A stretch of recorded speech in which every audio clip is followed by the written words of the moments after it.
E aí? Hoje a gente vai desvendar um negócio que está por toda parte no nosso mundo, os comandos elétricos. Parece um bicho de 7 cabeças, mas olha, a lógica por trás é super elegante e até simples. Vamos nessa? Já pararam para pensar nisso? De um lado, tem um motor com uma força absurda, sabe? Capaz de mover máquinas gigantescas. E do outro, uma pessoa que só precisa apertar um botãozinho. Como é que uma ação tão pequena consegue comandar tanta potência e ainda por cima com segurança? É exatamente essa a pergunta que a gente vai responder hoje. Então, a solução para isso é simplesmente genial. O sistema é dividido em dois. Pensa assim, de um lado a gente tem o cérebro, que é o circuito de comando.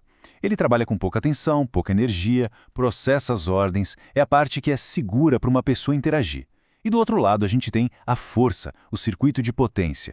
É aqui que o bicho pega, com alta tensão, alta potência, para fazer o motor girar. A grande sacada, o pulo do gato, é como fazer esses dois mundos, o fraco e o forte, conversarem. Para que o cérebro saiba o que fazer, ele precisa primeiro receber uma ordem, né? E tudo começa com a gente, com a intenção humana. Então a primeira peça do nosso quebra-cabeça é justamente o aparelho que transforma um aperto de dedo num sinal elétrico. E essa peça é a botoeira. É basicamente um interruptor, mas é o ponto de partida de tudo. Quando alguém aperta, ela abre ou fecha um caminho para a eletricidade passar, mandando a primeira ordem para o nosso cérebro. Simples assim. E é aqui que a coisa começa a ficar bem interessante. Existem dois tipos básicos de botoeiras. A normalmente aberta, ou NA, é como se fosse um portão que está sempre fechado. A eletricidade está ali, esperando. Quando alguém aperta o botão, o portão se abre e a energia passa. Perfeito para ligar alguma coisa. Já a normalmente fechada, a NF, é o exato oposto. O portão já está aberto, a energia já está passando direto por ele. Quando alguém aperta o botão, o portão se fecha e corta a energia. Por isso que ela é a escolha ideal e muito mais segura para um botão de parada ou de emergência. Faz todo sentido, né? Certo. Então já temos a ordem do operador. Mas um sinalzinho elétrico bem fraco, vindo de uma botoeira, não tem como ligar um motorzão potente direto. É impossível. A gente precisa de um intermediário, sabe? Uma ponte que consiga conectar o mundo de baixa potência do cérebro com o mundo de alta potência da força. E essa ponte, esse intermediário, tem nome. É o contador. Pensa nele como se fosse um segurança gigante e muito forte, mas que obedece a um sussurro. Um sinal elétrico bem pequeno, vindo lá do circuito de comando, é o suficiente para fazer o contador ligar uma chave interna enorme. Uma chave que aguenta toda a pancada da corrente que o motor precisa para funcionar. E como essa mágica funciona? É uma reação em cadeia fantástica. Primeiro, a bobina recebe aquele sinalzinho de baixa tensão do nosso botão. Essa energia cria um campo magnético. Esse campo magnético, por sua vez, atrai uma peça de metal que fecha os contatos de potência, que é a tal da chave gigante que libera alta tensão direto para o motor. Ou seja, um pulso magnético minúsculo comanda uma força brutal. É simples e, ao mesmo tempo, brilhante. Bom, agora que a gente já conhece as peças, podemos começar a montar sistemas mais inteligentes. Porque comandos elétricos não é só sobre ligar e desligar.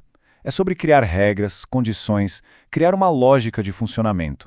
Um exemplo perfeito disso é a lógica E. Imagina uma prensa industrial daquelas bem perigosas. Para garantir a segurança, o operador precisa usar as duas mãos para acionar a máquina, uma em cada botão. Para isso acontecer, a gente liga as duas botoeiras em série, uma depois da outra. A eletricidade só vai conseguir chegar no final se o botão 1 e o botão 2 forem pressionados ao mesmo tempo. Isso garante que as mãos da pessoa estejam bem longe da área de perigo.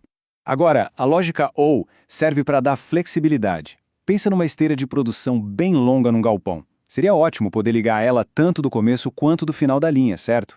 Para isso, a gente liga os botões em paralelo. Dessa forma, se o botão 1 ou o botão 2 for pressionado, o circuito se fecha e a esteira começa a rodar. Aqui não é segurança, é pura conveniência operacional. Certo, então vamos para o grande finale. Chegou a hora de juntar todas essas peças, montar nosso circuito completo e, finalmente, dar vida ao nosso motor. E aqui está o circuito completo em ação. A pessoa vai lá e aperta a botoeira de partida. Isso manda aquele sinal fraquinho para a bobina do contador, que gera o campo magnético. Esse campo magnético fecha os contatos de potência, que liberam a alta tensão da rede elétrica direto para o motor, que vrum, ganha vida e começa a trabalhar. E claro, protegendo tudo isso, a gente tem os disjuntores, que são a rede de segurança, o anjo da guarda do sistema, prontos para desligar tudo se der qualquer problema. é a sinfonia completa dos comandos elétricos funcionando. E tudo isso leva a gente a uma reflexão final, né? Hoje a gente viu como regras bem simples como e ou e componentes básicos como chaves e contadores conseguem controlar máquinas superpoderosas.